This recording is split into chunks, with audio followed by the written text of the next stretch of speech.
Você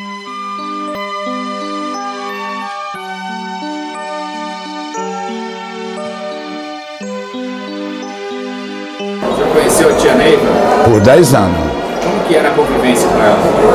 Muito harmoniosa, porque tia Neiva, ela sabia administrar as situações, tá?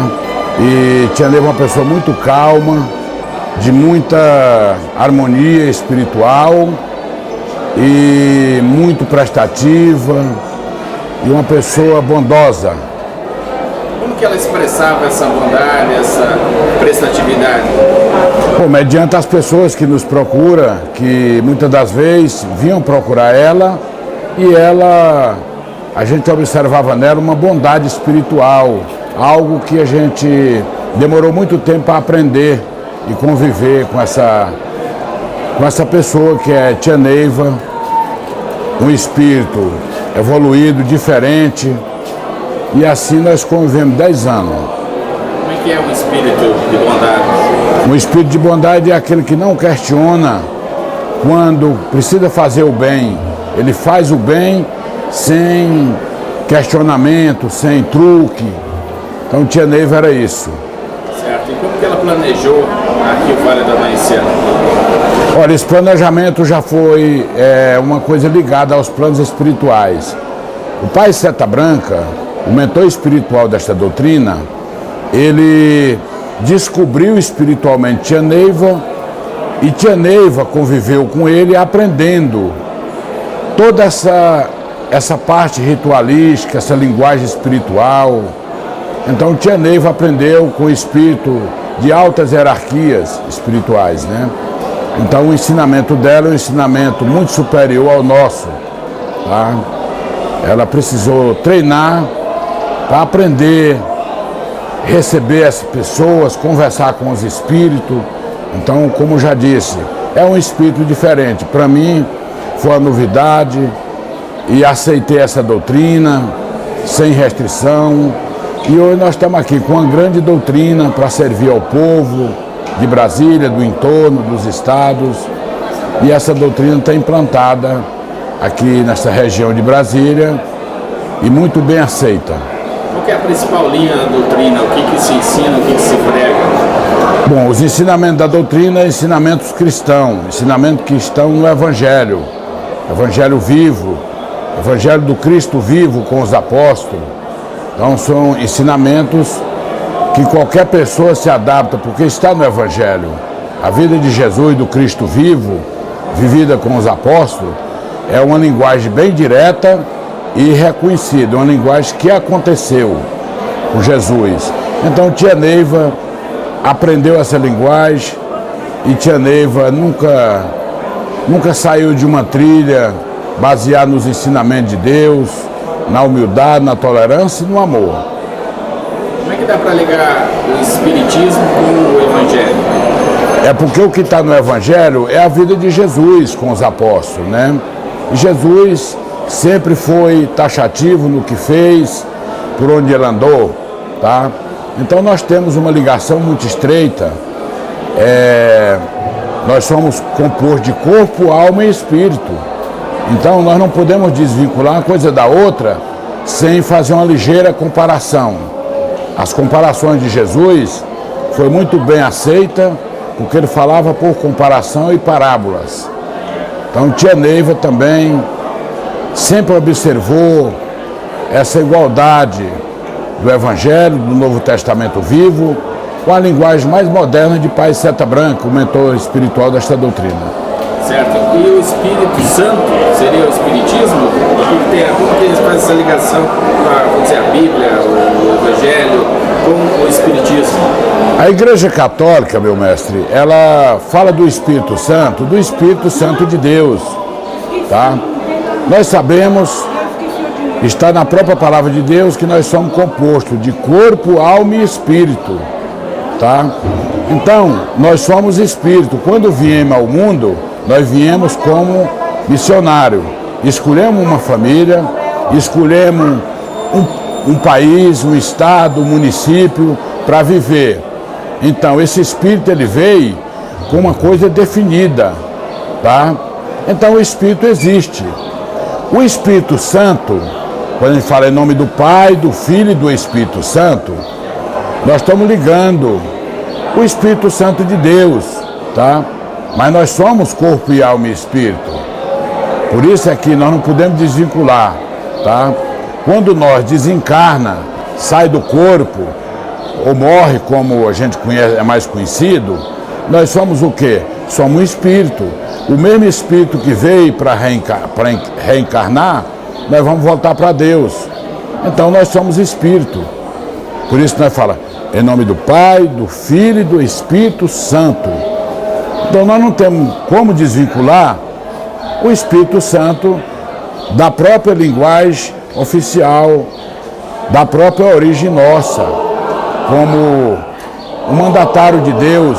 Deus enviou nós a esta terra para nós reajustar com a nossa família, com a nossa mãe, com o nosso pai, com o nosso vizinho, com os nossos filhos. Então nós fomos enviados. Nós não fomos enviados já pronto. Nós fomos enviados um espírito para este mundo. E escolhemos uma família, um povo. Até o lugar de morar nós já havíamos definido. Onde ninguém pode chorar, porque foi tudo definido por Deus. Então nós somos o enviado de Deus, tá? O Espírito Santo que se refere o Evangelho é o Espírito Santo de Deus. E todos aqueles que aceitam o Evangelho, a doutrina de Jesus. Podemos igualar ao Espírito Santo de Deus, tá? Então o Espírito Santo de Deus é todos aqueles que adquiriram a fé, a humildade, a tolerância e o amor, tá? E o Espírito Santo de Deus está nele.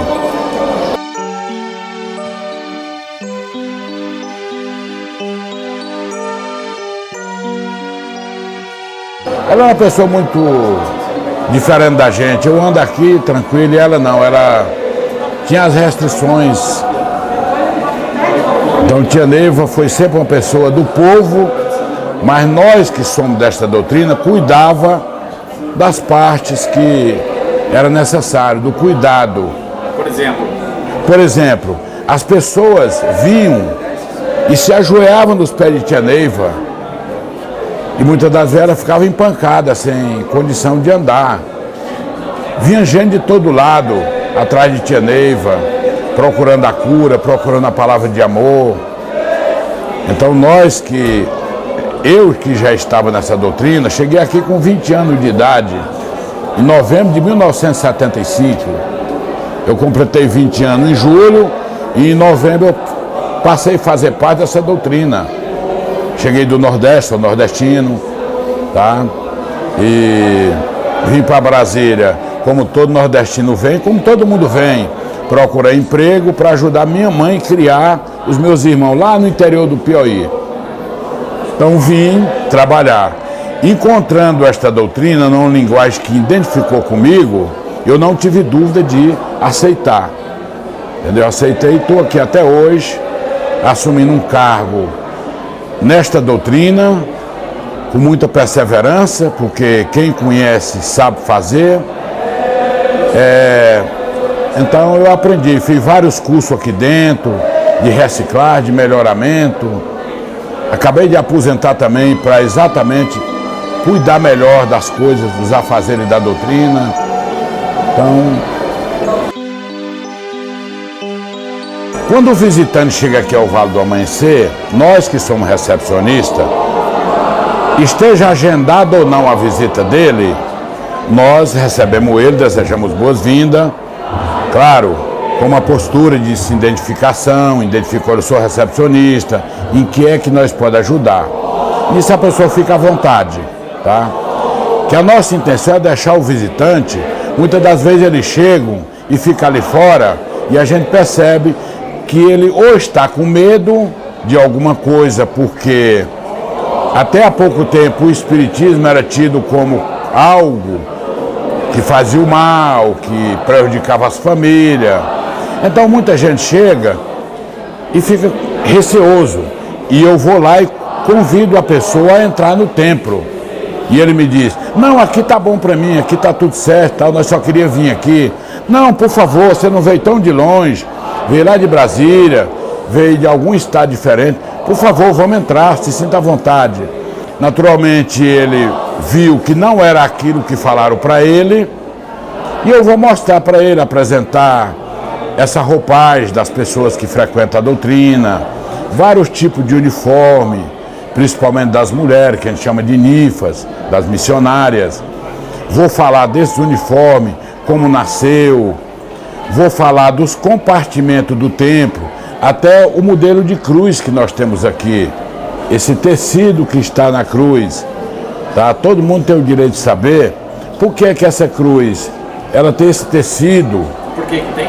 Por que que tem? Porque é uma representação daquele tecido que foi colocado no rosto de Jesus Cristo, que os católicos, e é do conhecimento de todo mundo, que chama o Santo Sudário. Então ele representa o Santo Sudário, porque foi tirado do rosto de Jesus e após a decisão dele ser sepultado, foi colocado na cruz. Então esse tecido ficou lá na cruz após o sepultamento de Jesus, tá? Pegaram e deixaram na cruz o pano que foi tirado do rosto dele, colocado por Maria de Madalena e deixado na cruz. Então esse tecido representa o Santo Sudário, o mesmo tecido que foi deixado na cruz após ele ser retirado e levado ao sepulcro. Tá? Depois da recepção, a pessoa entrou. Entrou, eu vou mostrar para eles como o paciente chega, por que é que ele chega, qual motivo trouxe ele aqui, se foi uma curiosidade. 90% a gente vê que era uma curiosidade, mas tem algo diferente que trouxe ele aqui, tá? Quando eu levo ele na consulta com a entidade de luz, com o preto velho, com o caboclo, eles vão ver que ao ele ser atendido, ele sai dali com outra mentalidade, porque as entidades são entidades da alta hierarquia, fala a palavra de Deus. No Evangelho está dizendo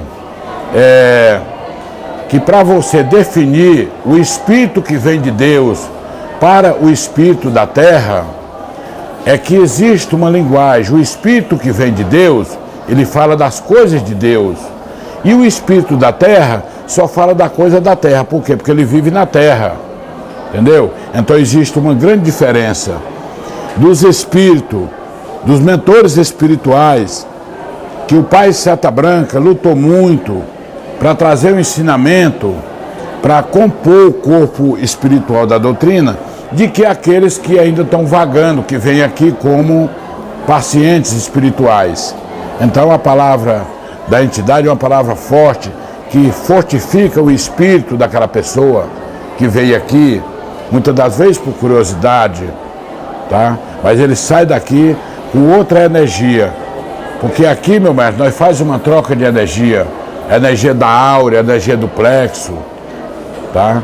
As vibrações que recebemos na rua, nos serviços, nas festas, em qualquer lugar, pode ser em qualquer lugar, que são as invejas, os desejos, as maldades, ela fica acumulada na face da pessoa, na região do chakra, que chamamos de chakra, ou no plexo, aqui na região do umbigo.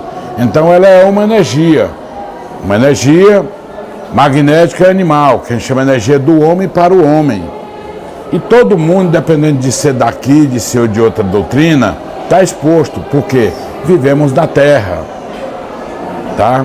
Então, quando essas pessoas são retiradas essa energia da áurea dele e do plexo, dos chakras dele e do plexo, ele sente um alívio, ele passa a respirar com mais intensidade, ele passa a ver aquela pessoa que se dizia inimigo dele, ele passa a ver ele como um irmão, tá?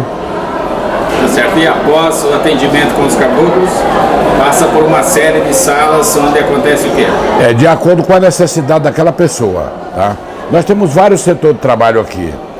A primeira é os tronos, tá? Lá na consulta. Nós encaminhamos lá os tronos. Após isso, após a consulta, o mentor vê as necessidades dele e pode designar ele para qualquer um setor de trabalho. Muitas das vezes ele passa em um ou dois trabalhos. E se for um caso mais, vamos dizer, grave, ele passa em todos os trabalhos, tá?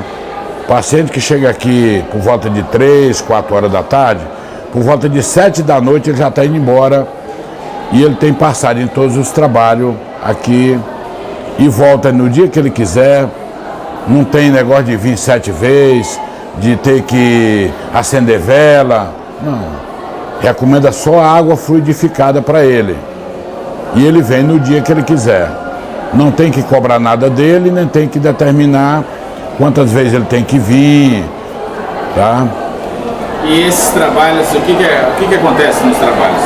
Bom, como já disse, o nosso trabalho é um trabalho, tirando os trabalhos dos tronos, que é um trabalho de comunicação e desobsessivo. O que é um trabalho de comunicação? É onde a gente vai fazer uma consulta. O mentor, ao paciente chegar no tempo, o mentor já sabe o motivo da vinda dele aqui. Então ele vai fazer um complemento de limpeza na áurea dele, tá? E depois ele vai contar alguma novidade que trouxe ele aqui, ou que alguém está passando e que ele veio aqui até por causa de outra pessoa que não pôde vir. Fazendo isso, o mentor vai retirar com bastante precisão, afastar toda aquela energia que está com ele e, consequentemente, dizer para ele palavras de carinho e palavras que ele vai entender e recomendar que ele passe nos outros trabalhos. Todos os outros trabalhos são trabalhos de energia. Nós trabalhamos com energia. Com energia. O paciente senta, fica nesta posição, com o pensamento elevado a Jesus. Há algumas pequenas recomendações a eles, que levam o pensamento a Jesus, a Deus Pai Todo-Poderoso, e assim ele vai levar o pensamento no Cristo, independente da religião dele, ou do lugar onde ele vive, ele vai mentalizar Jesus. E aquela energia vai ser repassada a ele, aquela energia daquele trabalho vai ser repassada a ele. Consequentemente, vai haver imediatamente uma troca de energia muito profunda e ele vai sair daqui já com outra visão espiritual.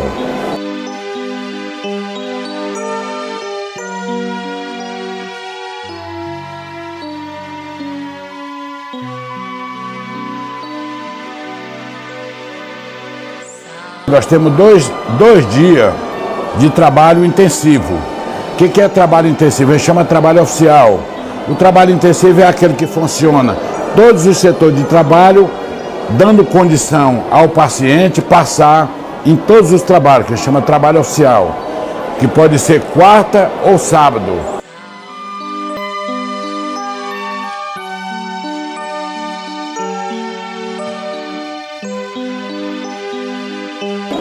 As pessoas que passam lá no médico de cura, ele deixa o nome no livro, então nós temos um controle, vamos dizer assim, atendeu 600 pessoas hoje, lá para 11 horas da noite, nós fechamos o livro, quando já não tem mais ninguém para passar, e às vezes dá 600, 700 pessoas, dá 10 folhas de livro, tá? Então nós temos um controle por alto, tá? Então, a maioria das pessoas não passa na sala de cura, ele passa nos tronos, depois vai passar numa indução, na linha de parte dos caboclos, para fechar o trabalho. E vai embora. Então nós não temos um controle oficial de quantas pessoas vêm aqui quarta e sábado e domingo. Tá? Mas todo dia nós temos muita gente aqui. Você pode chegar aqui terça-feira, 5 horas da tarde, nós temos bastante gente, que são os dias de retiros. Então nós temos pessoas que vêm de muito longe, que escolhem esses dias para passar, considerando folga, mais calma, né? Que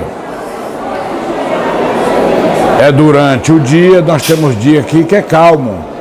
Nós temos pessoas que vêm participar do retiro e temos pessoas que vêm passar nos trabalhos. Então nós temos basicamente de 500 a 600 pessoas, quarta e sábado e domingo.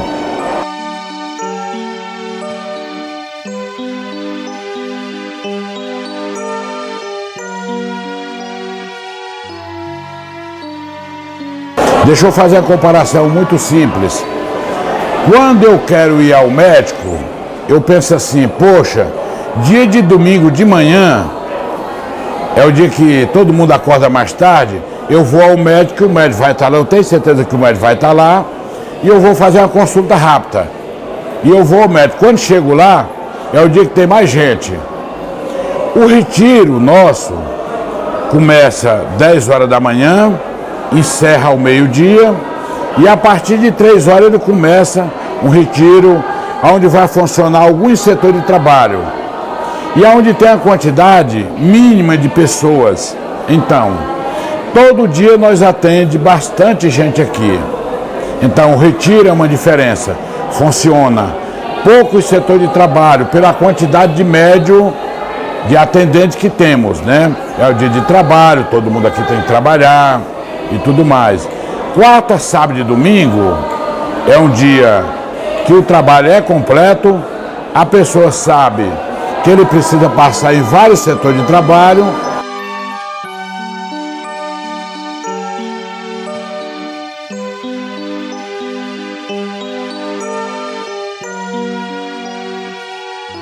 O pai Seta Branca, esse cacique Seta Branca, Tia Neiva, em 1958, Tia Neiva era católica, apostólica romana, mãe de 4 filhos, tinha 32 anos de idade, nova. A Tia Neiva em si não tinha necessidade nenhuma de ser espiritualista, de ser uma clarividente, tá? Mas já na metade do ano de 1958, a Tia Neiva começou a ter visões espiritual. O que é visão espiritual no caso de Tia Neiva? A Tia Neiva começou a ouvir no ouvido dela perguntas sem respostas. As pessoas que desencarnavam ou morriam, como é mais chamado, a Tia Neiva via as pessoas, tá? E Tia Neiva não tinha como responder. Naquele tempo era considerada uma pessoa desajustada, um pouco louca, doida até.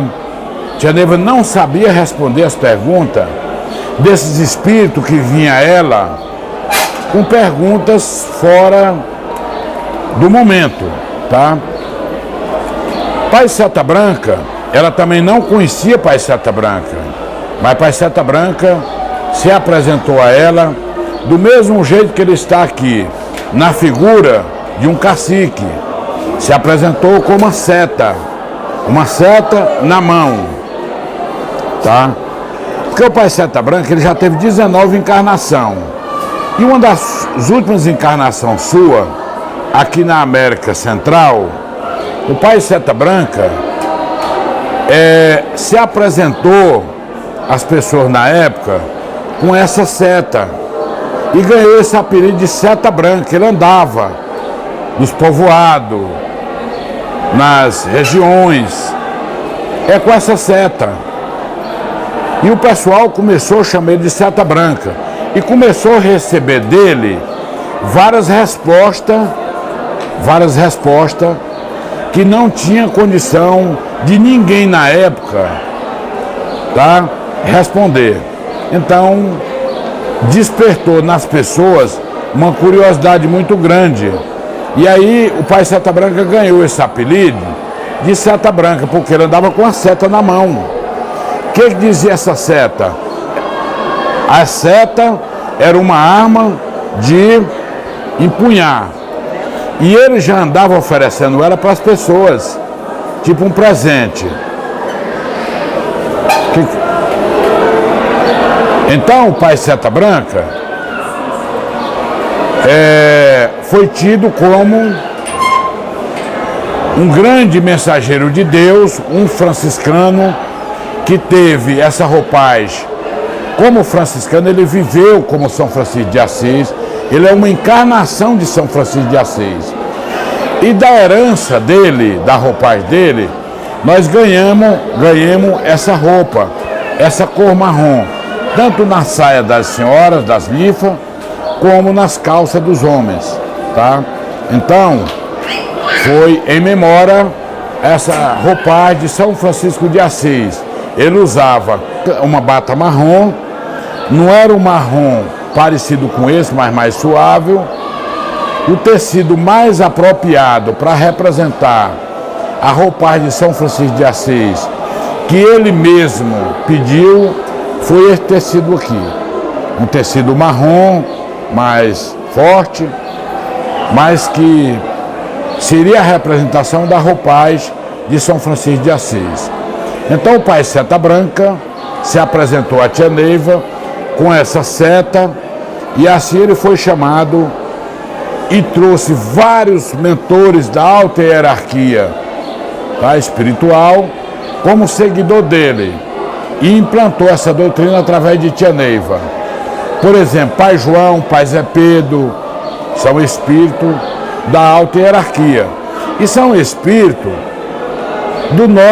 da nossa América do Sul, entendeu? Daqueles que vieram como escravos lá da África, entendeu? Mas pela graça de Deus eles são espíritos de natureza nobre, espírito que tem o dom da palavra, foi muito bem aceito entre nós. E nós temos os pretos velhos, trazido por pai Seta Branca, como uma divindade espiritual que vem de Deus. Porque, como já disse, quem vem de Deus fala as coisas de Deus. Quem é da terra fala só das coisas da terra. E eu não estaria enganado esse tempo todo, com mais de 1 milhão de seguidores nesta doutrina, seria que esse tempo todo nós conseguia estar sendo enganado? Eu não. Nós temos pessoas estudiosas, essa doutrina foi estudada por teólogo, o padre César, que estudou a vida de Tia Neiva, passou 2 anos aqui no Vale do Amanhecer. Foi enviado pela Arquidiocese de São Paulo para estudar essa diferença de religião aqui em Brasília.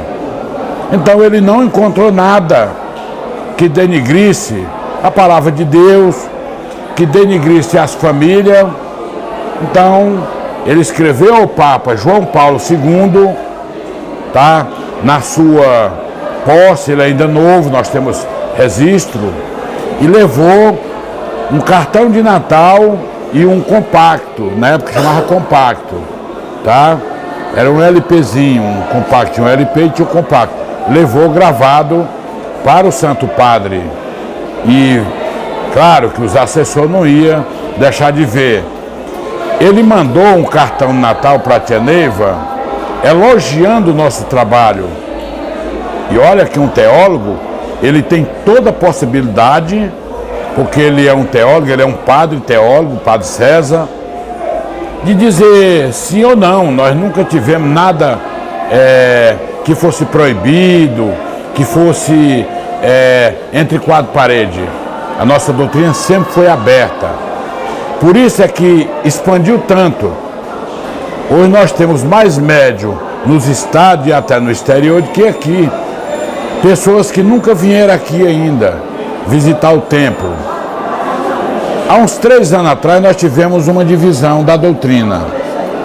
Tia Neiva teve 4 filhos, 2 homens e 2 mulheres. O primeiro filho dela, ela determinou a ele que tomasse conta da administração dos templos externos, dos estados. Aqui em Brasília, essa sede nacional, só pode haver aqui. É por isso que a gente chama de templo-mãe. Não pode botar um templo nas cidades satélites nem no plano piloto, no centro de Brasília. Então, os templos só podem ser nascido nos estados, em cada cidade. Já tem cidade aí, por uma questão até de idealismo, que tem 2 e 3 templos, tá? E não tem nenhuma rejeição, o povo aceitaram. Quem é católico continua sendo católico, quem é evangélico continua sendo evangélico, E quem não gosta das duas coisas é seguidor da doutrina de Jesus, a doutrina do Pai Seta Branca, do Vale do Amanhecer, como é mais conhecida, tá? O nome Vale do Amanhecer se confunde com o lugar. De 1969 para trás, não existia essa palavra, Vale do Amanhecer. Existia o ESB, União Espiritualista Seta Branca, tá? Em 1969, Tia Neiva estava na cidade de Taguatinga, uma das cidades mais crescidas de Brasília, tipo uma pequena capital. Se fosse dividir Brasília, ela seria uma capital com tudo enquanto há. Então, nós temos Tia Neiva vivendo em Taguatinga até fevereiro de 69, tá? Quando foi em novembro de 69, Tia Neiva veio para aqui, para este lugar.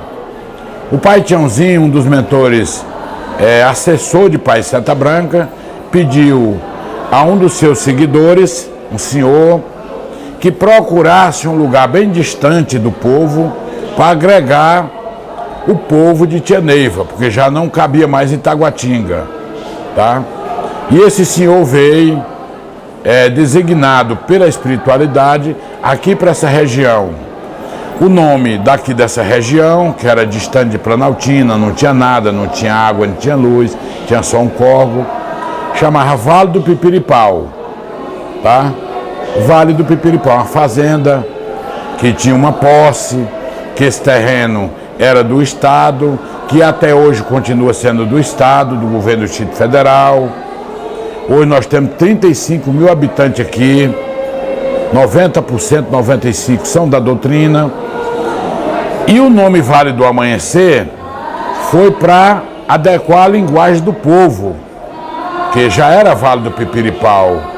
Perguntado a Tia Neiva, ela disse, por orientação espiritual, o lugar se chamaria Vale do Amanhecer. O que é amanhecer? Um novo amanhecer. Um amanhecer, as coisas que a gente tem mais natural na nossa vida, é o amanhecer do dia. É um novo amanhecer, é uma nova vida. Todo dia esperamos por dias melhores, claro. É um novo amanhecer. Então o lugar ficou chamado Vale do Amanhecer por uma questão espiritual, tá? Então o Vale do Amanhecer confunde. O nome dessa ordem é a Ordem Espiritualista Cristã, tá?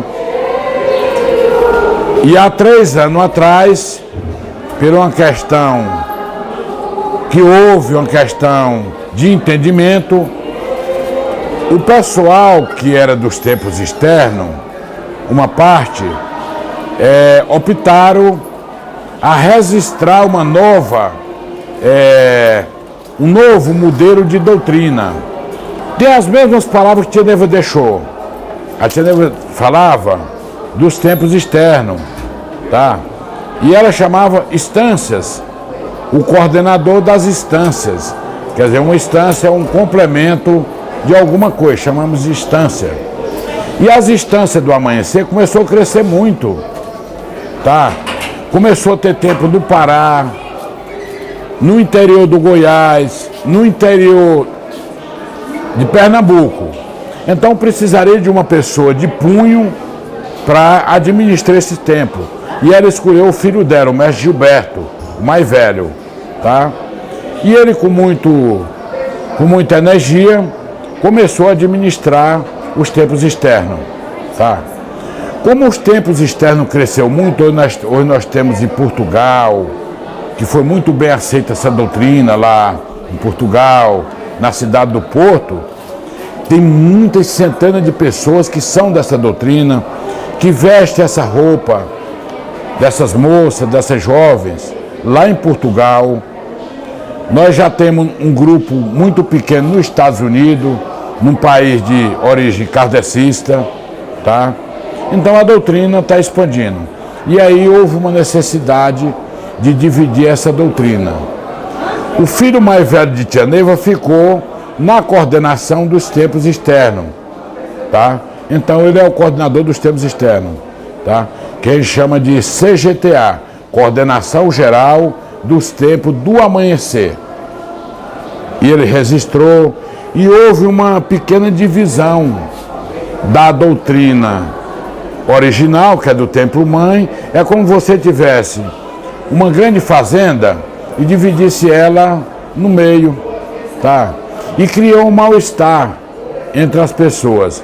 Uns diziam que estavam bem melhor seguindo os tempos externos, na coordenação do mestre Gilberto Zelay, do Trino Ajaran, e o filho dela, mais novo dos homens, é o mestre Raul Zelay, o Trino Ipuarã, vendo a doutrina sendo desviada por pessoas que se disseram contra a opinião original dele, começou a tomar partido sobre a doutrina. E ele, muito sabido, reuniu nós que somos daqui do Templo Mãe. Eu sou morador de Brasília, sou daqui do Templo Mãe, e há de morrer e ser enterrado aqui bem pertinho. Eu não tenho mais projeto para mim, tá? Ele assumiu a doutrina, nós apoia ele, ele está aí desenvolvendo o mesmo trabalho que Tia Neiva deixou, com bastante intensidade. O mesmo trabalho que acontece nos tempos externos, acontece aqui também, tá? Então, foi uma questão só de entendimento, tá? Hoje nós não temos questionamento sobre isso. O médium que quiser frequentar lá, frequenta aqui. Agora, aqueles que exercem cargo dentro da doutrina, ou ele frequenta lá ou ele frequenta aqui. Mas nada impede dele vir aqui participar de um retiro. Ele só não pode se expor, falar sobre essa doutrina que é a Ozoek. Eu, por exemplo, eu sou o braço desta doutrina também, exerço um cargo. Amanhã pode ser outro. No momento eu não posso ir lá num tempo externo que seja ligado à CGTA, a Coordenação Geral dos Tempos do Amanhecer, e me expor. Por quê? É uma questão de ética, tá? Mas ninguém aqui preocupa mais com isso. Neste ano, no primeiro momento, foi muito comentário. Hoje, ninguém não comenta mais. Por quê? O paciente que é atendido lá, ele é atendido aqui também, tá? E o médium que não tiver muito satisfeito, achar que um oferece algo diferente do outro, o outro tem uma energia mais apropriada, é um direito de cada um. Então nós não questionamos. E todos nós somos, se eu sair daqui e ir lá para Olinda, no Pernambuco, eu tenho certeza que os meus irmãos de lá vão me receber muito bem e com muito respeito. Se um presidente do templo lá do Rio Grande do Sul, é onde nós temos mais médio, o pessoal, os gaúchos lá aceitaram a doutrina como um prêmio, tá? Então quando eles vêm, eles são muito disciplinados. Os gaúchos, eles vêm aqui com muita frequência, 3 vezes por ano, e eles são muito disciplinados, são firmes. Se alguém chegar lá que não faz parte do templo que pertence ao Ozoek, ele vai ser muito bem recebido também. E nós não queremos nem perguntar se ele pertence à CGTA ou se pertence ao Ozoek. Não está em discussão. Porque o plano espiritual não foi dividido. Jesus não dividiu ninguém. O Pai Seta Branca, ele é um somador de opinião. Então, o Pai Seta Branca é mais um que chega para ser doutrinado, emanado e curado. Então nós não temos discussão nenhuma sobre essa questão. Foi dividida, foi a justiça, foi consultado o melhor caminho para nós aqui de Brasília, do Templo Mãe, e o melhor caminho, consequentemente, para o pessoal dos tempos externos. E todos eles, nós estamos de portas abertas, e eles também para receber nós. Eu sempre viajo, agora mesmo eu estava para lá de Goiânia, uma cidade chamada Santa Bárbara, recebi pessoas, fui fazer uma palestra lá sobre recepção, e recebi pessoas que eram do tempo ligado à CGTA. E nós tivemos um dia de convivência harmoniosa. Então isso nem existe mais. mas na época deu uma queda de nervo, tá? Então o Pai Seta Branca, o mundo espiritual, ele não se divide. E nós não vamos deixar as correntes negativas de inveja e de ciúme destruir essa doutrina. Olha, o nosso recado é que observe as palavras dos apóstolos que esteve com Jesus, tá? Jesus, ele veio e nos encantou. O Cristo caminheiro, ele nos encanta, ele é o caminho, a verdade e a vida. E ninguém irá ao Pai senão sem ele, tá? A palavra de João que está no capítulo 14, versículo 6 do Novo Testamento Vivo, que é a vida de Jesus com os apóstolos. Ali consta em todos os livros, independente de ser católico, protestante, deste ou de outro modelo, é a vida de Jesus com os apóstolos. E nunca vai sair da moda. Então devemos acreditar em Jesus de Nazaré, que a palavra dele veio para ficar. Até os incrédulos acreditam na palavra dele, tá? Porque ele obedeceu, a palavra dele tem força, tá? A palavra dele é forte. Então essa é a minha mensagem, a mensagem da doutrina, criada por Tia Neiva, pelo Pai Seta Branca, e nós não podemos fugir do caminho, seja desta ou de outra doutrina. Se formos missionários de uma causa, que seja a causa da caridade, tá? Baseado nos ensinamentos de Jesus, considerando a doutrina de São Francisco de Assis também, que é o amor pelos mais fracos, pelos pobres, pelos animais, pela natureza. Se for assim, todos estamos certos. Agora, se desviar o pensamento para coisa material, para o dinheiro, para o vício, para a ganância, aí nós nunca fomos ser missionários, nem nesta e nem outra doutrina, tá? Então a minha recomendação, meu resumo da nossa entrevista é essa: temos que ser missionário despregado desses princípios, tá? Que é a ganância, a falta de fé e por aí, tá? Então temos que seguir um modelo cristão para ser missionário de Deus. Aqueles que se dizem missionário de Deus e não têm essas características, felizmente está fácil de descobrir. Salve Deus.